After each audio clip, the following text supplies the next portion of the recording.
let the Antifa and Black Lives Matter and Hamas rioters go free while they hunted us down and used the DOJ to destroy our lives. So if you're going to start nitpicking between which Jan 6ers can stay and which ones can go home on day one, January 20th, in 8 days, then we're going to need answers into which one of us had a fair due process of law.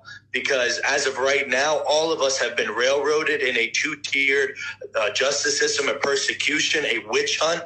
And I think the American people know that. And that's why they're calling out for every single Jan 6er to be pardoned on day one. Ladies and gentlemen, there's too much bullshit going on in the world right now. And I live in SoCal. So in case you haven't heard, it's a lot, okay? A whole lot. So I got so many docs, so many videos that's in the back burner and everything else. But then I roll over and I see this bullshit this morning and just... Run intro. On today's episode, that bitch stole my meth. Jakey played fuck around and now is in the find out phase. Women, boys and girls, children, all ages, players and players, dogs, cats and bitches or whatever. I am the infamous CDP, and Happy New Year and Happy 2025 to all of you. And for the very first episode of 2025, we will be talking about Edward Jacob Land, who is the longest J6 defendant currently awaiting trial, standing at a whopping 1,458 days. He got arrested a little over a week after the January 6th riots and has been an inmate in the Alexander County Jail ever since. And his lawyers have been steadily pushing the trial back, more than likely waiting for a Trump pardon or whatever. In the video I showed earlier, Mr. Jake via Zoom call from the jail, which, side note, I didn't know you could do Zoom calls to jail now. Like, I haven't been locked up since 2016. I want to keep it that way. Anyway, he was at the Zoom call complaining about that he was being unfairly treated and hounded down by the DOJ and blah, blah, blah. All because as of this morning, mascara wearing couch fucker and our future incoming Vice President J.D. Vance has said that violent J6 rioters should not receive pardons. Well then shit, I guess that's a slam dunk then, you know. I guess as long as there isn't any like video evidence of him implicating violence or him committing the violence or...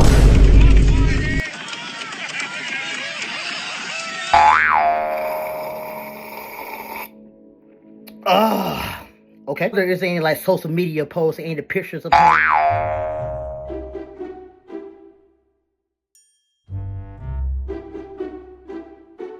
I hope his lawyer's getting paid good money at least. Wait a minute, no the fuck I don't. I should also notate out of the 7 charges that Mr. Land has been charged with, I don't see a terrorism charge. I think it's kind of weird, but let's just go ahead and pull up the definition of terrorism right over here on this little blank space right here. And I don't know, I think what him and the J6s have been accused of is terrorism.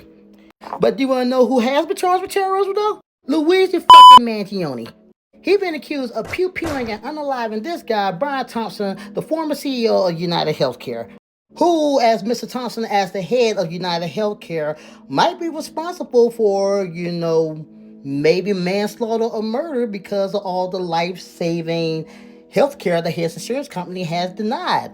I don't know. Again, let's just pull up the definition of terrorism and see like which one of these two guys are the terrorists, because I just don't think it's right. This guy is on the face of 20 years for disrupting an election and attacking the government building and attacking police officers. And don't get me wrong, ACAB all day, but he is on the face of 20 years.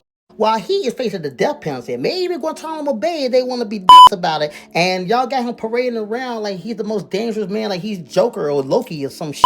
Now, to cover my ass legally, I should say that all parties are pursuing innocent until proven guilty to a court of law, despite my, you know, my personal feelings and my political leanings. With all that being said, free to loot to the DA faces turn blue or f*** the other dude.